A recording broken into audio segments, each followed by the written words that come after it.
Hola, hola.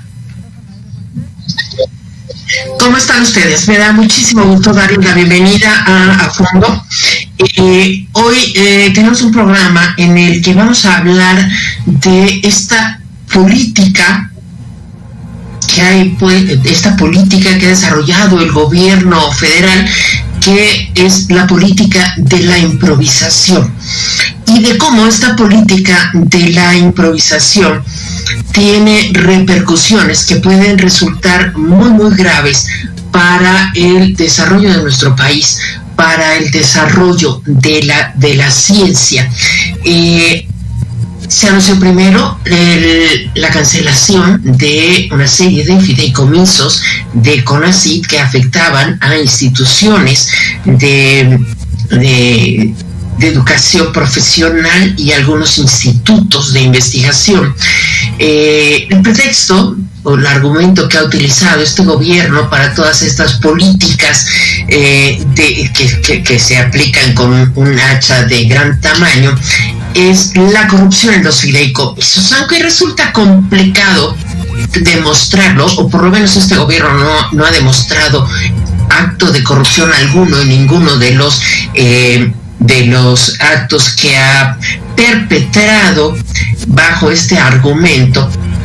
Pues se cancela una serie de prerrogativas económicas para estos institutos. Y recientemente se anuncia también el recorte del 75% en los capítulos del presupuesto correspondientes a gasto corriente de algunas instituciones. Quedan fuera la Secretaría de Salud, la Secretaría de Marina, la Secretaría de la Defensa, y alguna otra, pero no queda fuera, o sea, quedan excluidos el IMSS y el ISSSTE. Para hablar de esta política de la improvisación, tenemos varios invitados. Se encuentra ya con nosotros Julieta Fierro Grossman. Ella es astrofísica y divulgadora de la ciencia. Julieta Fierro, ¿qué opinas de esta política de la improvisación y de cómo está afectando el desarrollo de la patria? Pues mira, yo pienso que todo comenzó cuando el presidente eligió a la actual directora de CONACYT, María Elena Álvarez Huella.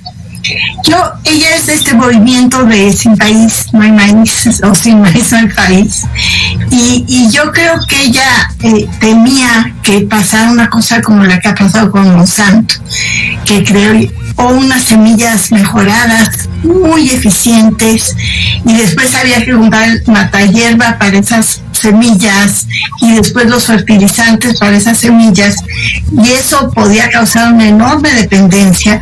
Además, el matahierba, si no se usaba con rigor, pues podía afectar la salud humana. Y ella está muy preocupada por el aumento de las enfermedades cancerígenas en niños. Eso le asusta muchísimo y tiene toda la razón, y hay que tener ese problema. Pero entonces partió de la base de que toda la ingeniería en biomedicina y toda la industria eran malévolas, y por extensión todos los investigadores. Y de alguna manera pues nos empezó a ofender, a llamarnos fifís, privilegiados, en unos insultos horrorosos y totalmente inmerecidos. Y además este desprecio de las ciencias básicas. Y fíjate que es un error garrafal. Tú dirás, ¿para qué queremos el SpaceX si hay hambre en el mundo? Bueno, pues el SpaceX va a hacer maravillas. Se está moviendo la estación espacial a 7 kilómetros por segundo. Esta nave llegó, se frenó a esa velocidad, se enchufó perfectamente. Esa tecnología se va a usar para mejores comunicaciones, para mejor sistema de navegación, para tener objetos como este, que son el resultado de la ciencia básica. No surgieron de la nada, surgieron de la astronomía para sacar fotos lindas, de las memorias de los astrónomos. Pero ella insiste en que esas ciencias inútiles no sirven y que las ciencias tienen que ser multiplicadas. Cosa que también es absurdo. Una fortaleza de la ciencia es que es internacional y es libre. muy evaluado. No puedes empezar todos los días. Doy clase, me evalúan mis alumnos, y si publico algo lo evalúan los árbitros, y después voy a un congreso y tengo que defender mis ideas, y no me publican si está mal lo que digo, o sí lo publican pero hay debate, y solo así la ciencia se avanza.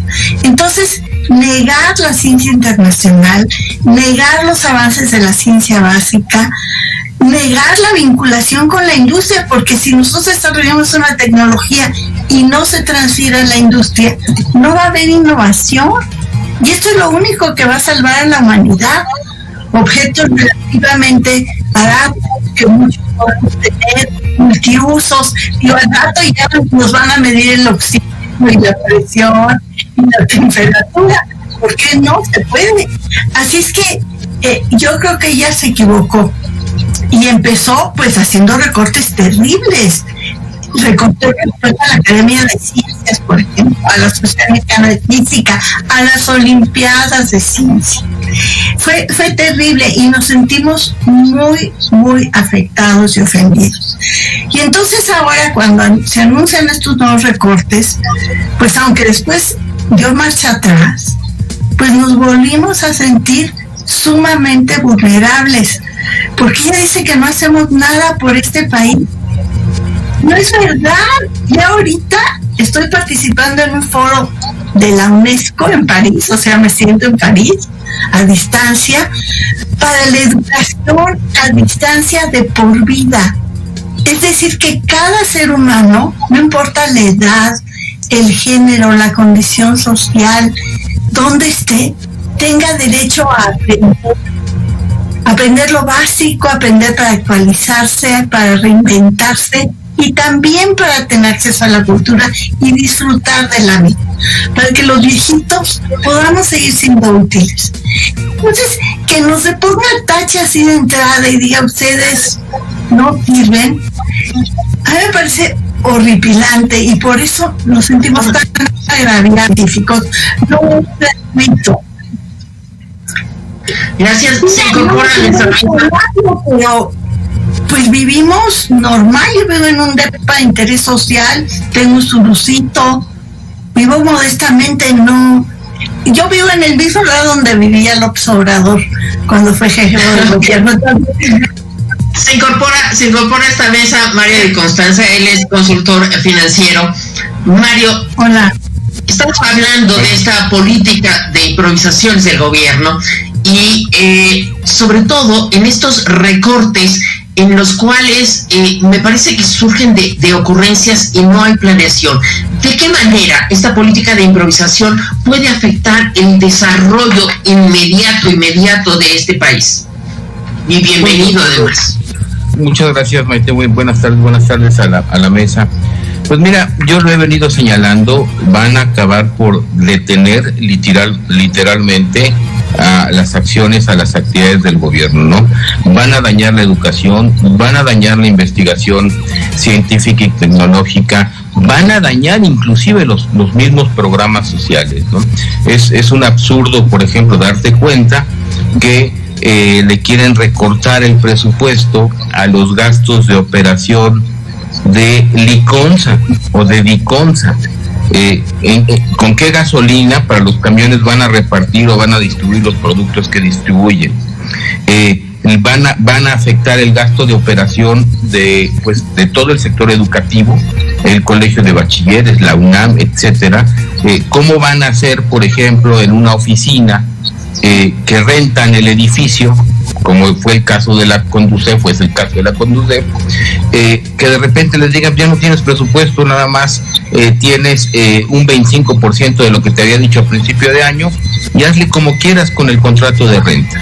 Van a dañar, por ejemplo, el servicio de internet, la tecnología de información, que es algo que se utiliza incluso pues para abreviar tiempos y para reducir los gastos de operación.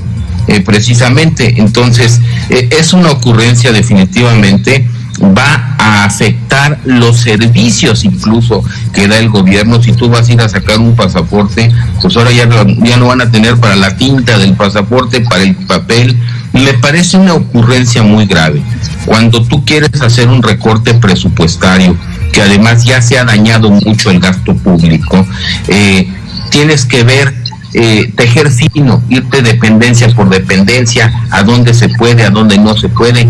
Imagínate en la Comisión Nacional Bancaria de Valores, que es donde supervisan a los bancos, pues si ahora los supervisores no van a poder salir porque no tienen para gasolina, pero tampoco tienen computadoras porque hubo que reducir el costo del internet. Me parece una ocurrencia muy grave que va a tener efectos no solamente para el gobierno, sino para la calidad de servicios que da y además una anotación muy importante. ¿Para qué? La pregunta es bueno, es para la emergencia, ¿no? Pero, a ver, para la emergencia, ¿qué quieren comprar o en qué les falta? Además, están haciendo económicamente lo contrario a lo que debes de hacer para reactivar una economía. Por un lado nos dicen que hay recursos, por un lado nos dicen que estamos preparados, por un lado nos dicen que había ahorros de 400,000 millones y pues ponen a estas dependencias pues prácticamente a pagar el gobierno. Es un absurdo. Se incorpora Mariana Campos, coordinadora del programa de gasto de México Evalúa. Mariana, ¿cómo estás? Muy bien, gracias.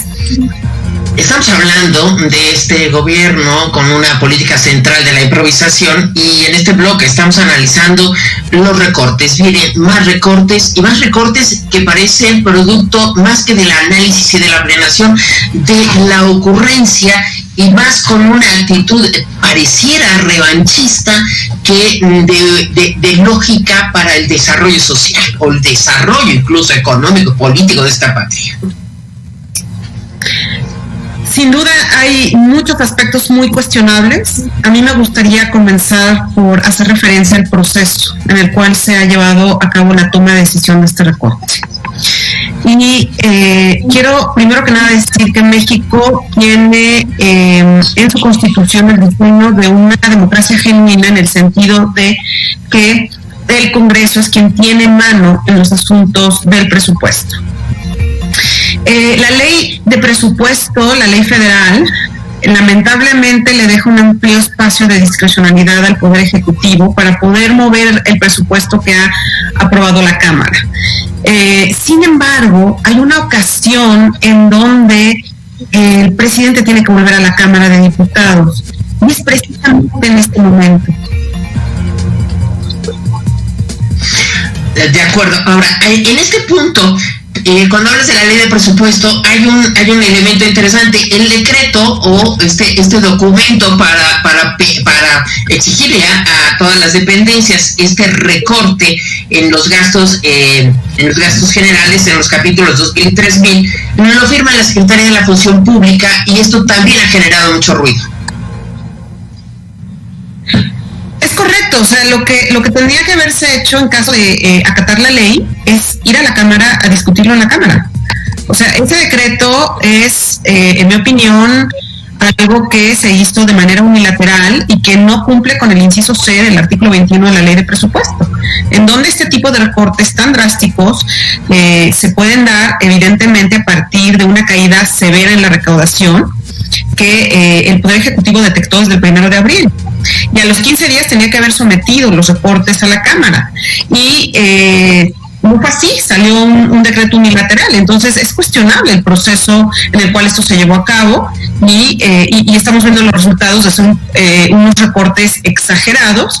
También la Organización Mundial de la Salud documentó los recortes que se están haciendo en otros países precisamente porque hay que redirigir dinero a otros fines y también porque hay boquetes fiscales en los países dada la baja actividad económica y pues llegan a 30%, no a 75%. Entonces sí estamos, en mi opinión, fuera de la media y además en un proceso irregular.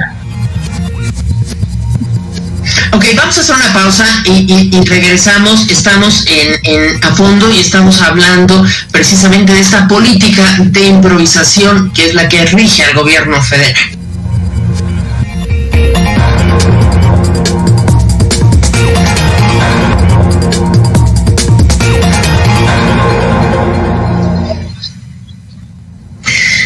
argumento esgrimido por este gobierno para justificar muchas de las acciones que ha emprendido es la corrupción.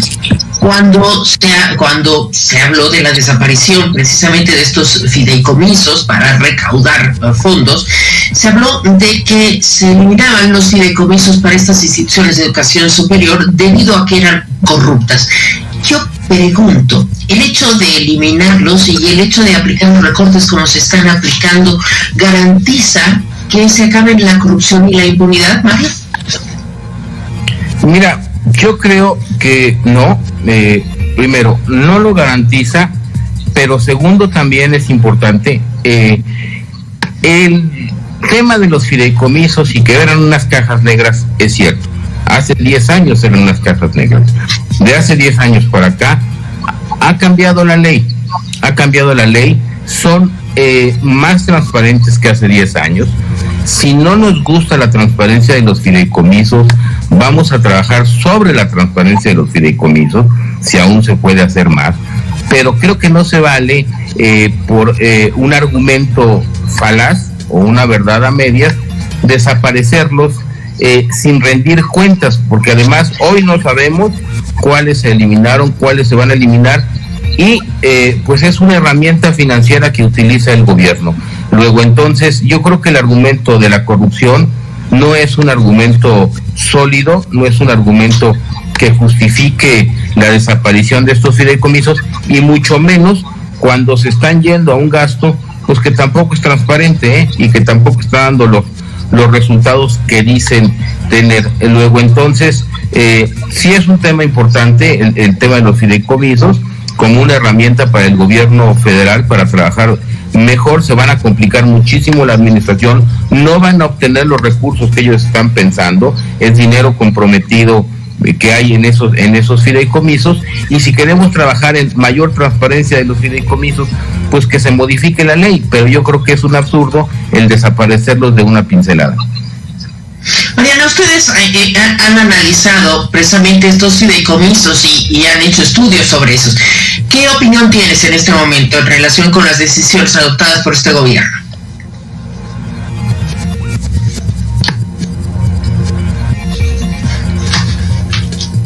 Yo no escucho a nadie.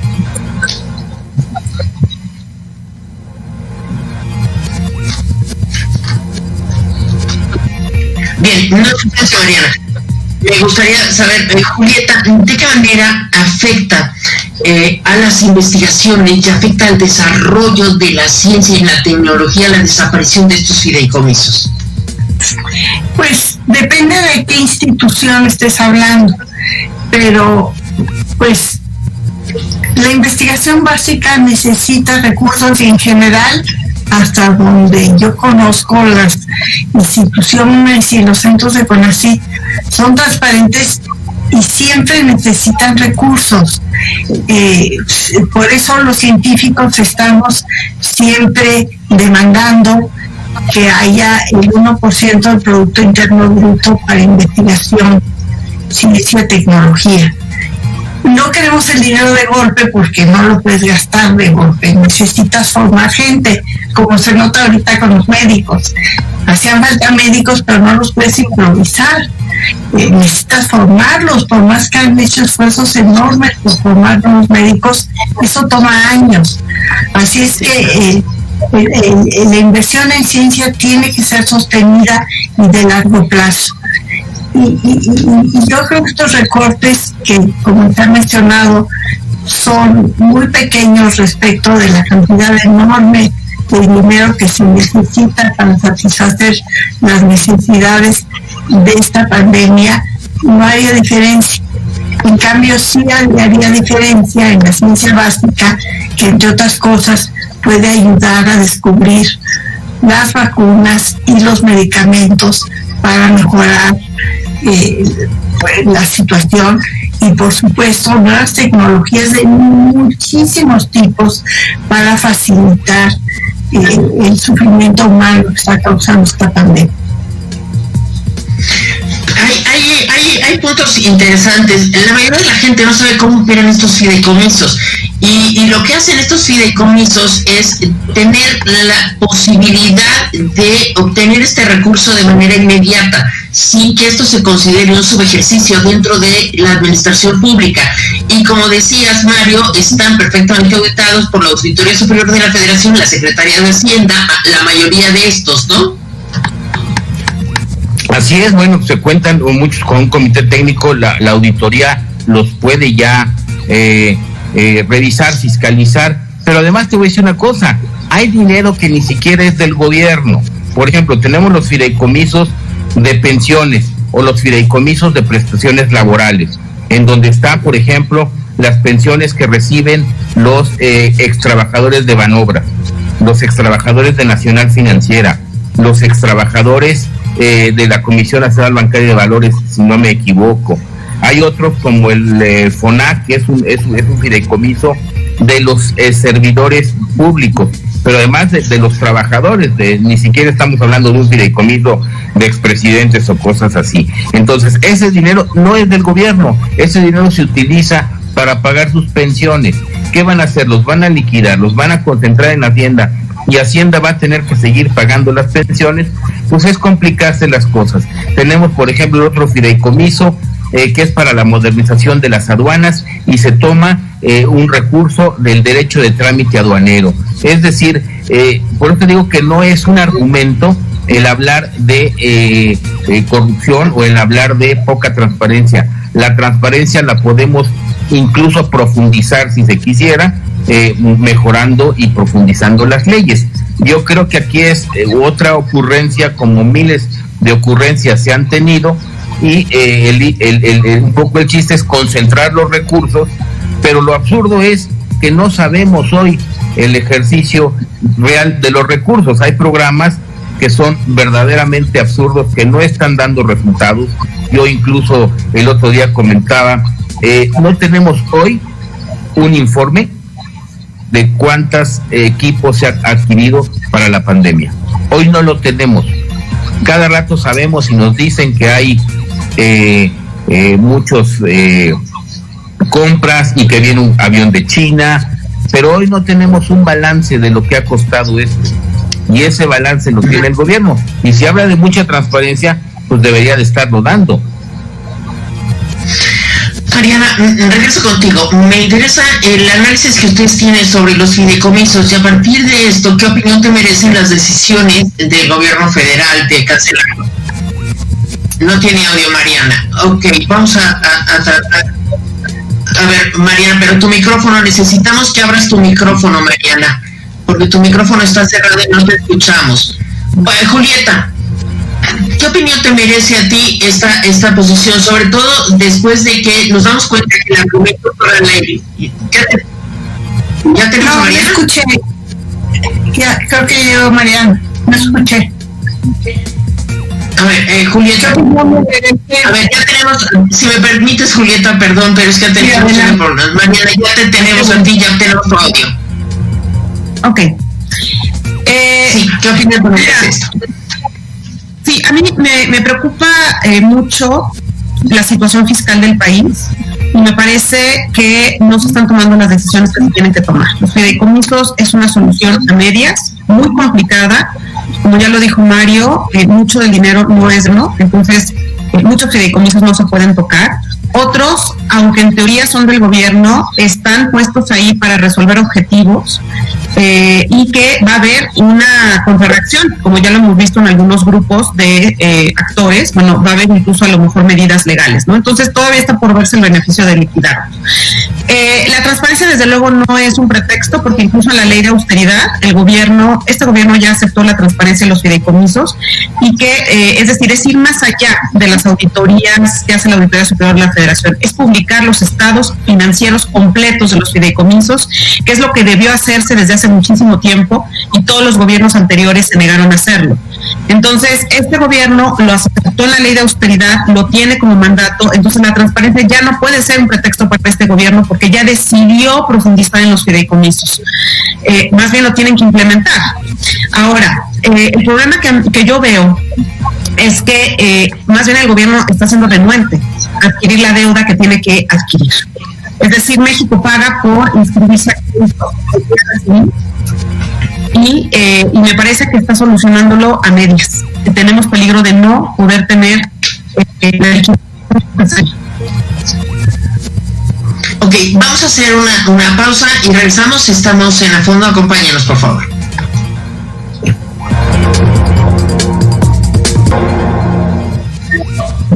En relación con lo que comentaba Mariana, la organización México Cómo Vamos publicó un cuadro en el cual se especifica cuál es el porcentaje del PIB que los gobiernos de diversos países están destinando a programas de apoyo frente al COVID-19. Alemania el 32%, Reino Unido 18.8%, Estados Unidos 14.8%, Italia 12.5% y México 0.4%. ¿Qué opinión les merece esto, Mario y Constanzo? Tal parece que es un capricho del gobierno el no querer precisamente destinar recursos fiscales y apoyos, yo te diría, primero para mantener las fuentes de empleo. Es un grave error lo que se está cometiendo. No es un Fobaproa, que no confundan. Afortunadamente escribí un libro sobre el Fobaproa y no tiene nada que ver el Fobaproa con apoyar a las empresas para que no cierren las fuentes de empleo. Muchos programas, incluso en el mundo, muchos países han subsidiado el pago de salarios con tal de mantener estas fuentes de empleo. México no lo ha hecho y no parece querer hacerlo. Me parece es un grave error. Hoy vimos los datos de empleo. Más de 12 millones de personas han perdido su empleo, la mayor parte del sector informal. Están prometiendo crear 2 millones de empleos, lo cual es verdaderamente absurdo e increíble, únicamente dando créditos que, si revisamos los informes de los créditos que están dando, muchos van a terminar de darlos en un año, en año y medio. Es decir, no está sirviendo esta política de dar estos créditos, porque además pues dudo que alguien en esta crisis vaya a adquirir un crédito hipotecario. Me parece un elemento de las series de verdades a medias que se dan, y me parece que va a tardar mucho tiempo la economía mexicana en regresar a una senda normal del crecimiento, y mientras pues el desempleo que se va a generar es muy grave, ya lo estamos viendo, y tiene muchas consecuencias. Tiene consecuencias sobre las pensiones futuras de las personas, tiene consecuencias sobre la inseguridad, tiene consecuencias sobre incluso la propia corrupción. Me parece que ha sido un capricho.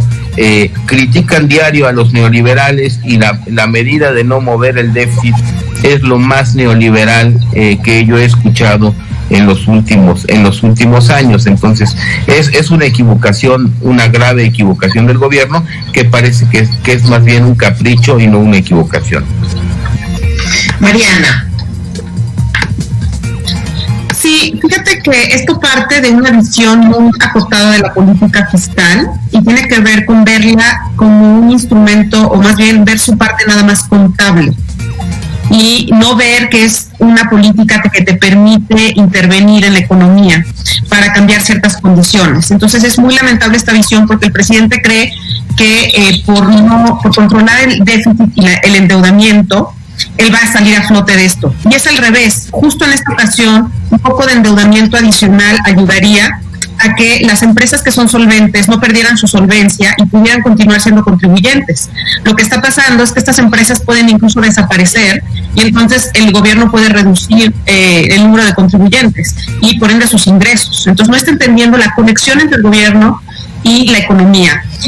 Nosotros estamos observando ya 82 países del mundo, de todos los niveles de desarrollo, incluso hay africanos, de América del Sur, de Asia, y no solo, desde luego, los desarrollados que tú ya mencionaste, que con algunos puntos del PIB mucho menores a los que está dedicando Alemania y Estados Unidos están pudiendo hacer una diferencia en sus países, subsidiando la nómina o atendiendo de plano a la población formal con un ingreso básico que nos permita comer. Entonces, tenemos también 60 países del mundo accionando políticas fiscales para aligerar la carga fiscal, especialmente de los impuestos relacionados al empleo. Son impuestos a la nómina o cuotas en la seguridad social. Entonces, vemos que en México se requeriría, yo participé en la elaboración de una propuesta de estudios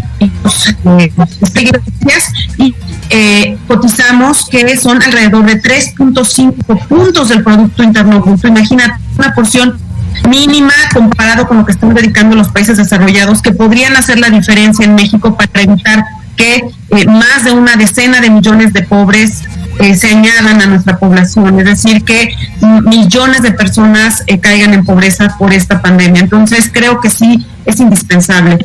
Y quisiera tomar un pequeño momento nada más para decir que también veo muy poco esfuerzo para fortalecer a el sistema de salud pública, que está verdaderamente endeble, está en los huesos este sistema, y necesitamos salvar vidas, por lo cual mientras no tengamos una vacuna, el sistema va a requerir de equipamiento adicional, de muchos materiales y suministros, y también de instalaciones nuevas o adaptadas para atender a los enfermos. Entonces, todavía no veo en el presupuesto una modificación sustantiva al gasto representativa, pues, en el gasto de salud.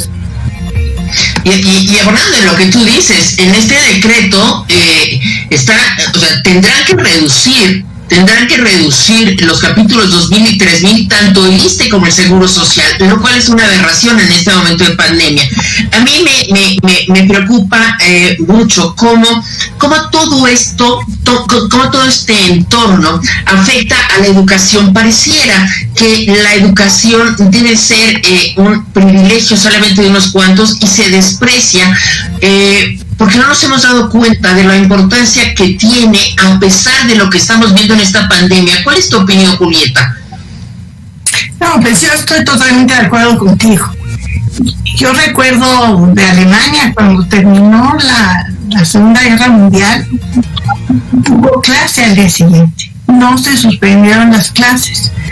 Y ahora, aunque está esta idea de dar clases a distancia, que es muy loable, y qué bueno que la hay, pues se está poniendo muchísima presión sobre los padres de familia, sobre los docentes, sobre los niños que no saben aprender de esta manera, pero sobre todo en las comunidades más desfavorecidas, donde no hay conexión de internet, los chicos no tienen equipo de cómputo.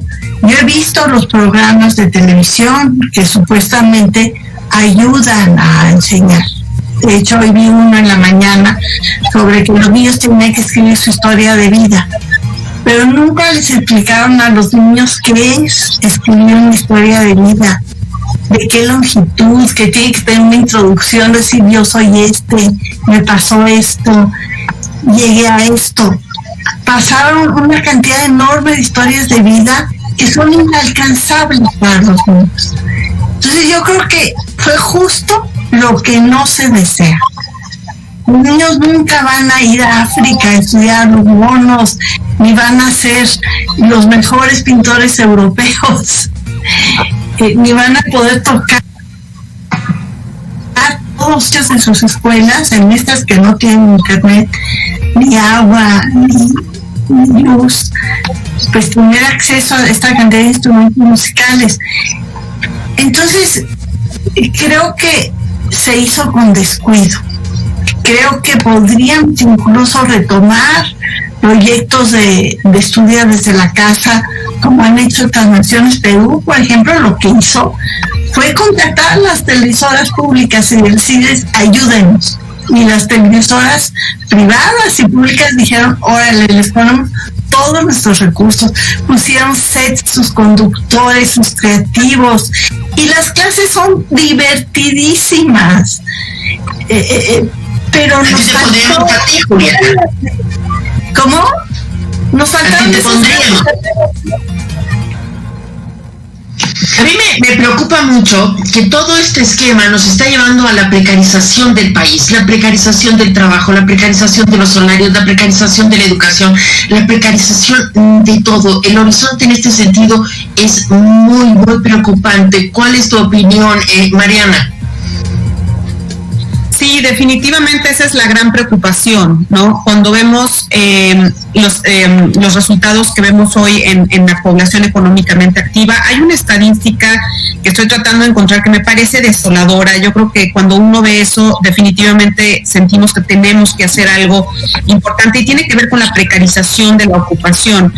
Cómo aumentó impresionantemente, 73% de la población ocupada reporta un ingreso no mayor de 2 salarios mínimos en abril de 2020. Yo creo que con eso tenemos un estadístico demoledor de esta precarización, y no olvidemos el rubro de la inseguridad pública. Sabemos que es nuestra primera pandemia y que no hemos podido resolver en más de una década. El presupuesto más afectado por estos recortes es el de la Secretaría de Seguridad Ciudadana. En segundo lugar es el de la Secretaría de Educación Pública, y en tercer lugar es el de la Semarnat. Todas con misiones importantísimas, y están puestas estas secretarías porque cumplen con mandatos legales y derechos ciudadanos. Entonces la pregunta es, que se le tenía que haber hecho en la Cámara, pero pues no envió sus reportes a la Cámara, es cuáles son las afectaciones en términos de derechos a los ciudadanos. Y si vemos lo que hicieron Francia y otros países, fue someter al Congreso precisamente ese tipo de afectaciones. Es decir, no podemos seguir en una pseudo-república en donde los poderes ejecutivos decidan unilateralmente el gasto público. Eso no puede ser si aspiramos a una democracia genuina, y es la oportunidad para exigirle al Poder Ejecutivo que no puede hacer recortes de esta manera y sin la información conducente de las afectaciones que generan. De nada nos sirve el 75% y los montos millonarios. Lo que necesitamos saber son las afectaciones concretas en la vida de la gente. No es posible que no haya una rendición de cuentas al respecto. Mario Costas.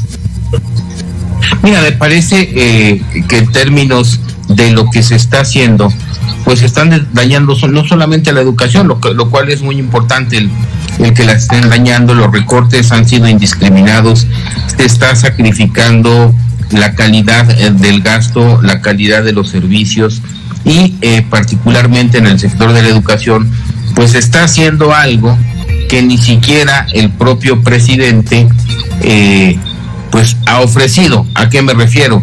Si el presidente ha ofrecido pues que primero los pobres, mejorar la distribución del ingreso, perfeccionar la educación, pues está haciendo desgraciadamente todo lo contrario, precisamente al castigar indiscriminadamente o presupuestalmente pues a todos los sectores, y en especial este sector de la economía. Yo creo que la política presupuestaria está muy mal enfocada. Coincido con lo que señala, me parece que Mariana, que lo ha señalado. Urge en este país una reforma fiscal, un replanteamiento de los ingresos, porque estamos financiándonos del Fondo de Estabilización de los Ingresos Petroleros, estamos financiándonos desapareciendo fideicomisos, es decir, lo estamos financiando de fuentes no recurrentes, y esas se van a acabar.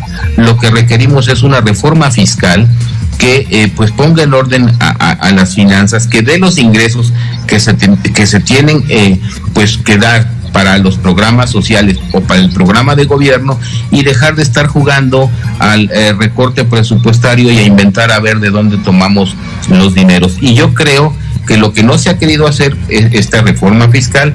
Sabemos que es un tema muy complicado, pues sabemos que se pisan muchos callos, pero pues la reforma fiscal tiene un costo político y los gobiernos lo tienen que asumir porque otros lo han buscado asumirlo. Entonces estamos con una política de finanzas públicas muy errada que además pues ya hace inviable a las finanzas públicas. Si no hay una reforma fiscal este año, yo no sé cómo vamos a salir en el presupuesto el año que viene. Bien, si me permiten, hacemos una pausa, seguimos platicando con ustedes acerca de esta política de improvisación del gobierno para llegar a la conclusión a dónde nos está llevando y a dónde nos lleva la improvisación a la que estamos sometidos. Hacemos una pausa. Soy Berenice Trujillo y soy Megano.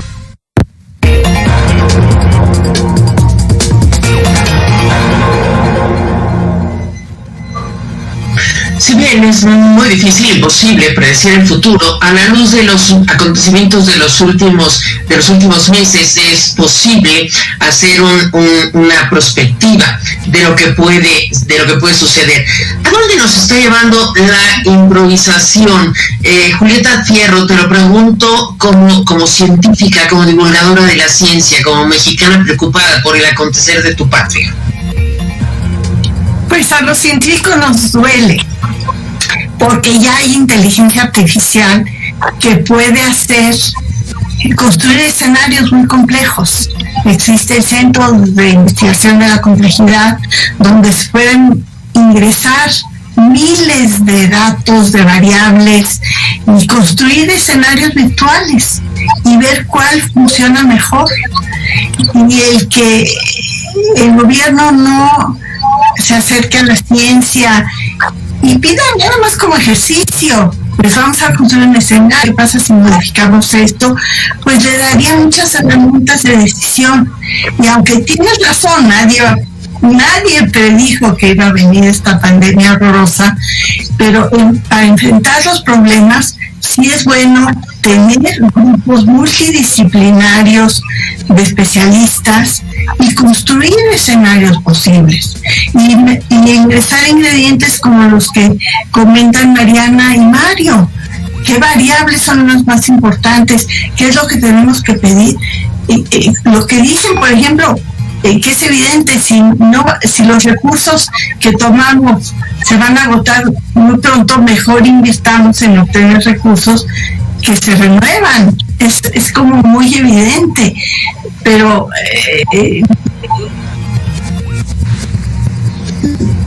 no se acerquen a los científicos y no formen grupos multidisciplinarios de seres que saben resolver problemas y que al menos escuchen su opinión.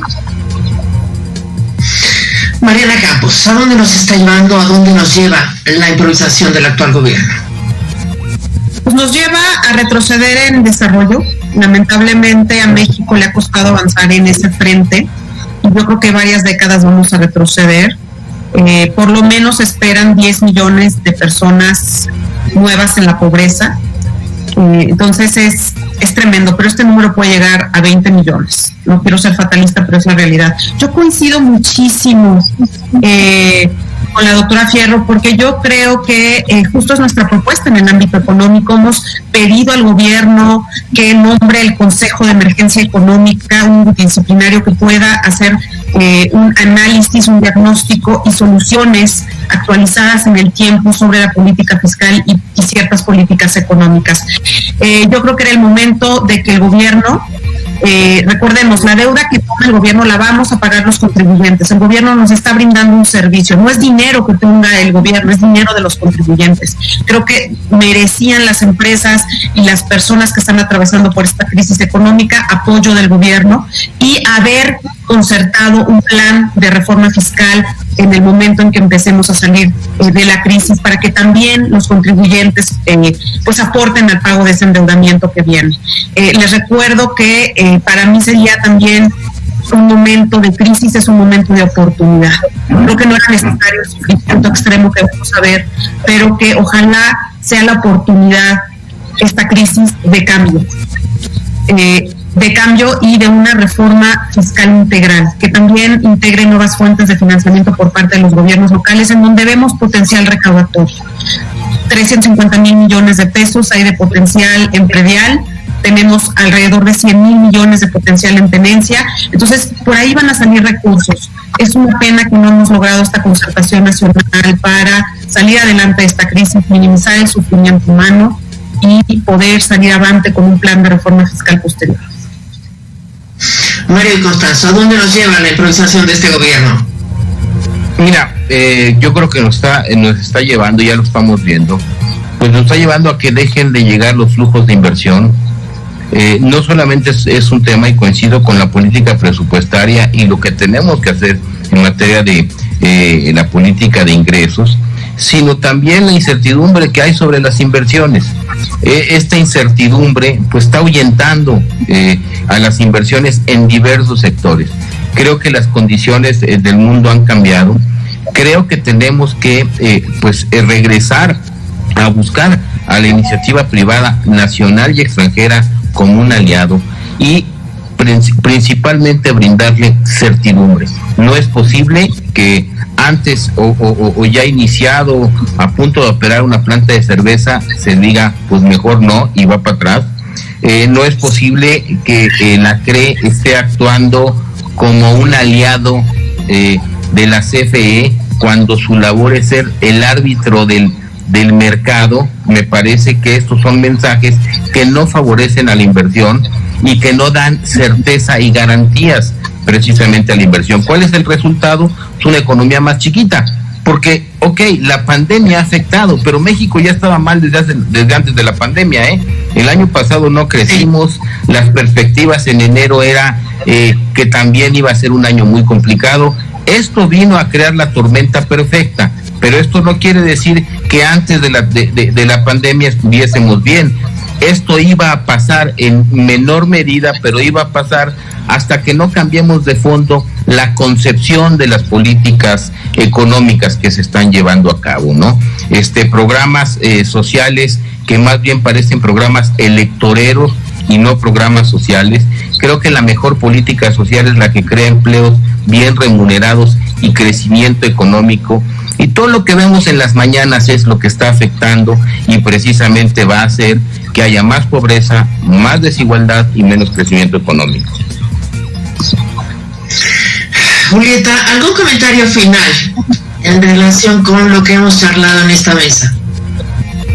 Pues mi gratitud a ti, a todo tu equipo, bueno, y por supuesto a las gentes que están trabajando tan duro ahora para pensar en México y hacer propuestas constructivas. Muchísimas gracias por invitarme y felicidades a los colegas que participaron en esta mesa. Gracias. Mariana, un comentario final después de haber escuchado los comentarios de tus compañeros panelistas y en relación con tu trabajo y con el país en el que vivimos. Mi comentario final es que México es de todos. México no es del gobierno, México es de la sociedad.